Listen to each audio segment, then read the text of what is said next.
মুক্তিযোদ্ধা মন্ত্রণালয় থেকে আমরা জেলা প্রশাসক পর্যায়ে যে 5ই আগস্ট সারা দেশব্যাপী জুলাই যোদ্ধা এবং শহীদ পরিবারদেরকে সম্বর্ধনা দেওয়া হবে। জেলা স্মৃতিস্তম্ভ আমরা প্রতি জেলায় স্মৃতিস্তম্ভ তৈরি করা হচ্ছে, আর রাস্তার মধ্যে আমরা মেমোরি স্ট্যাম্পস তৈরি করছি, স্ট্রিট স্ট্যাম্প তৈরি হচ্ছে। এটাও সব মুক্তিযোদ্ধা মন্ত্রণালয়ের থেকে কার্যক্রমগুলি চলমান রয়েছে। এরপর থেকে সব অনলাইনেই যাবে, তাদের জন্য MIS তৈরি করা হচ্ছে।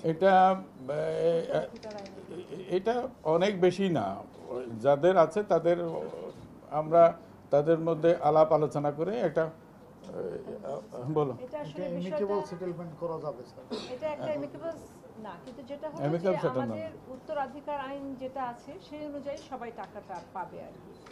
আমাদের মন্ত্রণালয়ের পক্ষ থেকে এদের পুনর্বাসনের কর্মসূচিগুলো নির্ধারণ করা হয়েছে।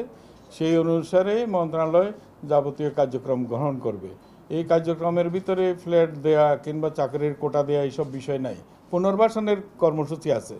পুনর্বাসন নানানভাবে হতে পারে, তাদের প্রশিক্ষণ দিয়ে যার যার যোগ্যতা অনুযায়ী তিনি যেভাবে পুনর্বাসিত হতে চান, অথবা আত্মকর্মসংস্থানের জন্য যদি তিনি হাঁস মুরগি কিংবা পশুপালন করে, মৎস্য পালন করে যেভাবে উনি ওনার জীবিকা সংস্থান করতে চাইবেন সেই ধরনের সুবিধাদি সরকারের পক্ষ থেকে গ্রহণ করা হবে।